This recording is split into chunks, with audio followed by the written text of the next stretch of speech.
Durante muchos años, me he dedicado a recopilar y grabar relatos que cruzan la frontera de lo inexplicable. Historias de personas que vivieron situaciones que desafían los límites de la razón. He guardado estos testimonios en cintas de audio, con la esperanza de que algún día pudieran ser escuchados por quienes, como yo, sienten la fascinación por lo desconocido.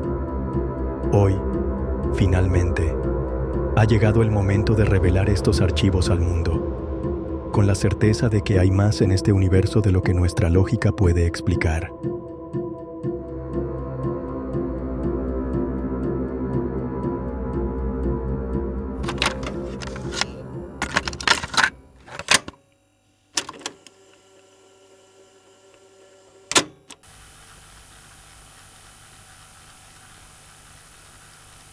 Archivo número 72. Imagina encontrar un mapa antiguo que te lleva a un pueblo olvidado. Uno que no aparece en ningún registro, ni en los mapas modernos. Un pueblo cubierto por la niebla, deshabitado, pero con secretos que no debieron ser descubiertos. Siempre he sido un amante de los mapas antiguos. La idea de explorar lugares olvidados por el tiempo me ha fascinado desde que era niño. Me pasaba horas observando esos mapas en bibliotecas, imaginando cómo serían esos lugares, cómo habrían sido sus calles, sus habitantes, los secretos guardados en cada rincón. Por eso, cuando encontré aquel mapa polvoriento en una tienda de antigüedades, supe que tenía que seguirlo. Era un mapa muy viejo, casi deshecho, pero claramente mostraba un pueblo llamado Valdeumbra, enclavado en una zona boscosa, a varias horas de la ciudad. Lo extraño era que no había registros de él en ningún mapa moderno. Valdeumbra parecía haber desaparecido del radar, como si nunca hubiera existido. Con la emoción que me generó conocer el mapa, recluté a 2 amigos para planear el viaje hasta allí, Héctor y Laura, los cuales estaba seguro que les iba a intrigar esta historia, tanto como a mí. Acordamos un día, y decidimos ir a Valdeumbra. Un fin de semana de mayo fue el planeado para emprender el viaje. Nos subimos a mi coche y tomamos la carretera que, según el mapa, nos llevaría al pueblo. Luego de varias horas de viaje, la niebla comenzó a cubrir la ruta, la cual se hacía más densa al adentrarnos en el bosque. En algunos tramos apenas podíamos ver más allá de unos pocos metros. La atmósfera se tornaba inquietante, como si el mundo alrededor se estuviera desvaneciendo lentamente. Después de horas de viaje, llegamos a un punto en el que el mapa comenzaba a ser impreciso. Estábamos bastante perdidos, pero al borde de un pequeño claro, vimos un letrero de madera desgastado. Bienvenidos a Valdeumbra. El pueblo estaba allí, intacto, como si nos estuviera esperando. Casas de madera envejecida, calles adoquinadas cubiertas de maleza, y una plaza central con un campanario inclinado adornaban el pueblo. Pero no había ni un alma. No había coches, ni animales, ni personas. Todo estaba en un silencio absoluto. Decidimos salir del coche y empezar a explorar. Nos acercamos a la primera casa que vimos, una pequeña cabaña de 2 plantas con las ventanas rotas y un jardín cubierto de maleza. La puerta estaba entreabierta, y al empujarla con cautela, crujió. Dentro, el aire era denso y polvoriento. La madera del suelo se sentía fría y húmeda. No había demasiados muebles, pero sobre la mesa central había una especie de caja con figuras talladas a mano. Eran alargadas y delgadas, casi humanas, pero algo en ellas me resultaba perturbador. No tenían rostro, excepto por 2 profundos surcos donde deberían estar los ojos. Unos ojos vacíos, hundidos en la madera, como si alguien los hubiera tallado con rabia o desesperación. Este lugar parece abandonado desde hace mucho, dijo Héctor mirando alrededor. Su voz sonaba un poco temblorosa. Laura, por su parte, estaba absorta en un rincón, mirando algo con atención. Era un diario antiguo, muy gastado por el tiempo. Lo abrió con cuidado y comenzó a leer en voz baja. Sus ojos se agrandaron con cada palabra. «Escuchen esto», dijo Laura, un poco alterada. En la última entrada dice: «No queda nadie. Se los han llevado a todos. Si alguien lee esto, por favor, no los dejes entrar».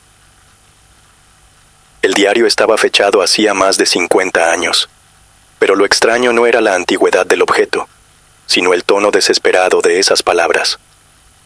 La letra, aunque algo temblorosa, era legible, pero la advertencia era clara: «No los dejes entrar». Y debajo, un dibujo extraño, hecho a mano, de una figura alta y delgada, con unos ojos blancos, brillando en la oscuridad. No pude evitar que una sensación extraña se apoderara de mí. ¿Qué clase de desesperación podría haber provocado algo así? «Esto es una broma, ¿cierto?», preguntó Héctor, intentando restarle seriedad al asunto, pero en su voz había una clara preocupación. Yo también me sentía incómodo, pero no quería que se notara. Laura cerró el diario y lo guardó en su mochila. «Sigamos explorando», sugirió, tratando de ocultar su incomodidad. Caminamos por las calles desiertas, sin encontrar a nadie. Las casas estaban vacías, las tiendas cerradas, las ventanas rotas. Era como si un hechizo hubiera caído sobre el lugar. Nos dirigimos hacia la iglesia, que se alzaba solitaria al final de la calle principal. Su campanario estaba torcido, como si el paso del tiempo lo hubiera deformado. Al acercarnos, la puerta de la iglesia, que parecía no haber sido abierta en años, se entreabrió sola con un crujido espeluznante. Allí dentro, el aire estaba viciado, mezclado con el olor a humedad y cera vieja. Había bancos rotos, un altar cubierto de polvo y telarañas. Nadie había limpiado ese lugar en mucho tiempo. Lo extraño, sin embargo, fue lo que vimos en la pared del fondo. Allí, garabateadas con lo que parecía ser carbón, estaban las mismas palabras del diario: «No los dejes entrar». Casi de inmediato, sentí una presencia en el aire, algo pesado, casi palpable. El silencio era absoluto. No había ni un solo sonido, ni siquiera el viento. De repente, un leve crujido nos hizo girar. Al principio pensamos que era el suelo de madera, pero cuando miramos, vimos una figura de pie, en la entrada de la iglesia. Era una sombra alta, delgada, que no tenía rasgos, solo dos ojos brillantes, blanquecinos, que nos miraban fijamente desde la oscuridad. La figura no se movió, pero sentimos sus ojos en nosotros, como si nos estuviera observando con una paciencia inquietante. La sensación de terror fue inmediata. Sin pensarlo y casi por instinto, salimos disparados de la iglesia por una puerta detrás del altar, donde pudimos encontrar la salida hacia la calle. Corrimos hacia el coche, tropezando con el suelo empedrado, y al mirar a la entrada de la iglesia, donde debería estar la sombra que segundos atrás nos aterró, ya no estaba. Nos subimos al coche, y con las manos temblorosas, arranqué el motor decididos a abandonar el lugar.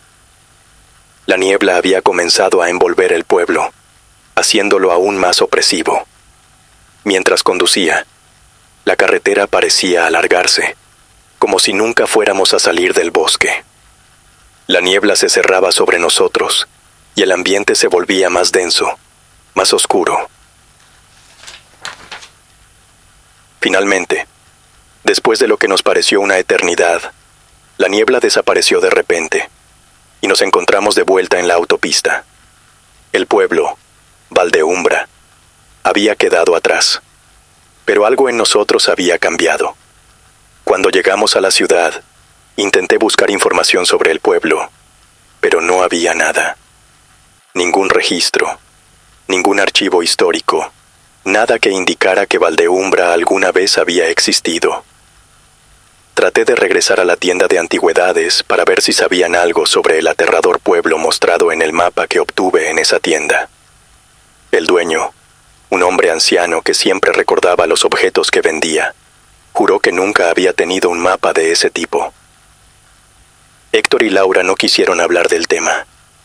Y yo, aunque lo intenté, también preferí dejarlo atrás. Sin embargo, hay noches en las que, al conducir por carreteras solitarias y ver que la niebla se extiende sobre el camino, un escalofrío me recorre la espalda, y cuando miro por el retrovisor, veo dos ojos blancos brillando en la oscuridad.